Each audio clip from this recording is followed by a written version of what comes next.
श्री स्वामी समर्थ. स्वागत आहे तुम्हा सगळ्यांचं माझ्या यूट्यूब चॅनलवरती. आजचा दिवस तुम्हा सर्वांना खूप छान सुखाचा आणि आनंदाचा जाऊ देत हीच मी स्वामींच्या चरणी प्रार्थना करते आणि आजच्या व्हिडिओला सुरुवात करते. पण त्या अगोदर तुम्ही माझ्या चॅनलवरती जर नवीन असाल तर चॅनलला सबस्क्राईब नक्की करा. त्याचबरोबर कमेंटमध्ये श्री स्वामी समर्थ लिहायला अजिबात विसरू नका. पवित्र श्रावण महिना हा संपत आलेला आहे. आज आहे श्रावणातला शेवटचा दिवस आणि उद्या आहे अमावस्या. तर या अमावस्याला पिठोरी अमावस्या किंवा दर्शी अमावस्या असंही म्हणतात.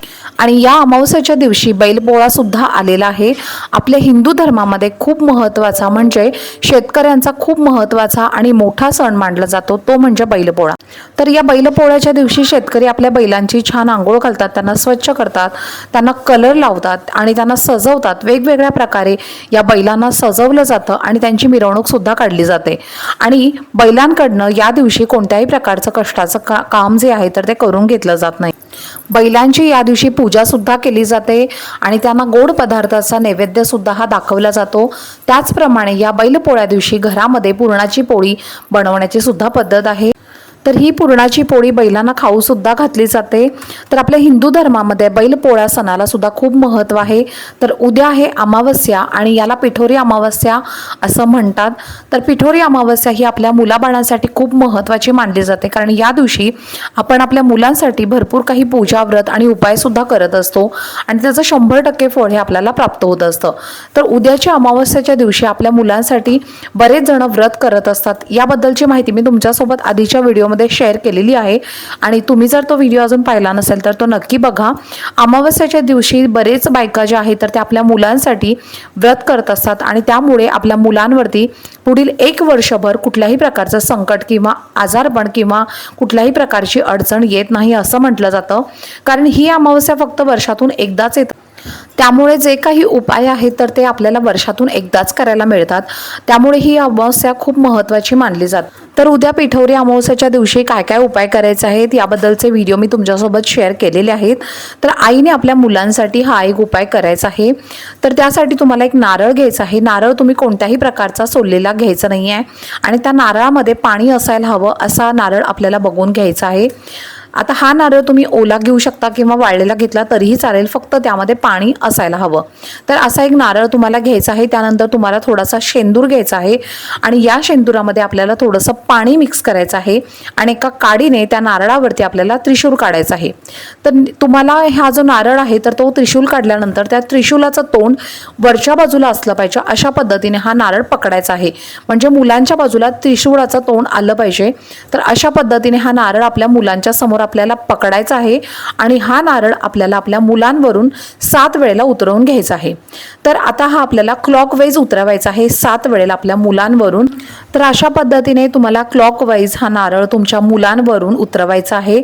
आणि हा उपाय करताना आपण कोणाशीही बोलायचं नाही आहे आणि मुलांना सुद्धा कोणाशीही बोलू द्यायचं नाही आहे. अगदी शांततेने मनामध्ये विश्वास ठेवून आणि मनामध्ये श्री स्वामी समर्थ या मंत्राचा जप करत आपल्याला हा नारळ 7 वेळेला आपल्या मुलांवरून फिरवून घ्यायचा आहे. हा उपाय करत असताना आपण कोणाशी बोलायचं नाही आहे आणि मुलांना सुद्धा कोणाशीही बोलून द्यायचं नाही आहे. अगदी मनामध्ये शांततेने आपल्याला आणि कंटिन्युअसली आपल्या मनामध्ये आपल्याला श्री स्वामी समर्थ हा जप करत आपल्याला हा नारळ आपल्या मुलांवरनं फिरवून घ्यायचा आहे. आपल्या मुलांमध्ये जी काही निगेटिव्ह एनर्जी असेल, जी काही नकारात्मकता असेल, आपल्या मुलांना जर नजर दोष झाला असेल, कुठल्याही प्रकारचा जर त्यांना दोष हा लागलेला असेल तर तो यामुळे दूर होणार आहे. तर असा हा अत्यंत प्रभावशाली उपाय आईने आपल्या मुलांसाठी करायचा. तुमची मुलं जर वारंवार आजारी पडत असतील आणि तुमच्या मुलांची जर अभ्यासामध्ये प्रगती होत नसेल किंवा तुमची मुलं खूप अभ्यास करतात आणि तरी देखील त्यांच्या अभ्यासामध्ये प्रगती होत नसेल आणि तुमच्या मुलांवरती कोणत्याही प्रकारचं संकट असेल किंवा कोणत्याही प्रकारचे दोष असतील तर आपल्या मुलांसाठी अमावस्याच्या दिवशी हा नारळ जो आहे तर तो फिरवून आपल्याला टाकायचा आहे. त्यामुळे काय होतं तर या नारळातलं जे पाणी असतं तर ते आपल्या मुलांच्या नकारात्मकता किंवा ज्या काही निगेटिव्ह एनर्जी आहेत, जे काही दोष आहेत तर ते सर्व काही शोषून घेत असतात. तर ज्या वेळेला आपल्या मुलांवरची नकारात्मक ऊर्जा हे नारळातलं पाणी शोषून घेतं तर तेव्हा पॉझिटिव्ह एनर्जी सुद्धा नारळ हे बाहेर सोडत असतं. तर त्यामुळे हा नारळाचा एक उपाय आपल्याला अमावस्याच्या दिवशी म्हणजे उद्या गुरुवारी दिवसभरामध्ये तुम्हाला हा उपाय केव्हाही आपल्या मुलांसाठी करायचा आहे. जेव्हा तुम्हाला वेळ मिळेल तेव्हा तुम्ही हा दिवसभरामध्ये उपाय केव्हाही करू शकता. तर हा उपाय तुम्ही उद्या रात्रीपर्यंत केव्हाही केला तरी चालेल किंवा शुक्रवारी सकाळी 7 वाजायच्या आधीपर्यंत सुद्धा हा उपाय केला तरीही चालेल, कारण उद्या अमावस्या लागणार आहे आणि शुक्रवारी अमावस्याची समाप्ती होणार आहे। त्यामुळे 7 नंतर हा उपाय तुम्हाला करता येणार नाही। शुक्रवारी 7 नंतर तुम्हाला हा उपाय करता येणार नाही, तर त्यामुळे तुम्हाला शुक्रवारी सकाळी 7च्या आधी हा उपाय तुम्हाला करायचा आहे। उद्या दिवसभरात तुम्ही करू शकता किंवा शुक्रवारी सकाळी 7 पर्यंत हा तुम्ही उपाय करू शकता। तर अशा पद्धतीने हा तुम्हाला नारळ तुमच्या मुलांवरनं उतरवून घ्यायचा आहे आणि हा नारळ उतरून टाकल्यानंतर तुम्हाला हा नारळ डस्टबिनमध्ये टाकायचा आहे किंवा एखाद्या झाडाखाली टाकायचा आहे।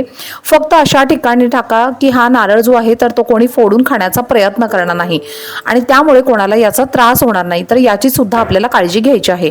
तर हा नारळ तुम्ही डस्टबिनमध्ये टाकू शकता किंवा वाहत्या पाण्यामध्ये टाकून दिला तरीही चालेल। तर अशा ठिकाणी टाका ज्या ठिकाणी याला कोणीही हात लावणार नाही। तर या पद्धतीने नारळ तुम्हाला टाकायचा आहे आणि हा नारळ जेव्हा तुम्ही टाकायला जात असणार तर तेव्हा तुम्हाला कोणाशीही बोलायचं नाहीये किंवा तुम्हाला मागे फिरून बघायचं नाहीये। डायरेक्ट तुम्हाला सरळ हा नारळ घ्यायचा आहे आणि ज्या ठिकाणी तुम्हाला टाकायचा आहे तर त्या ठिकाणी तुम्हाला पिशवीमध्ये घालून हा घेऊन जायचा आहे आणि तुम्हाला हा नारळ टाकायचा आहे।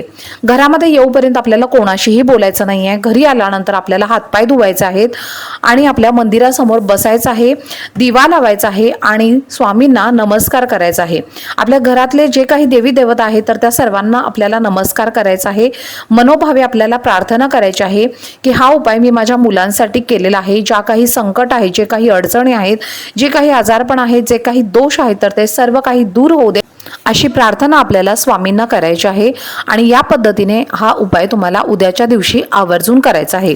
तुम्हाला जर मासिक धर्म असेल किंवा तुम्हाला सूतक असेल तर तुम्हाला हा उपाय करता येणार नाही, तर हा उपाय तुम्ही पुढच्या अमावस्येला केला तरीही चालेल।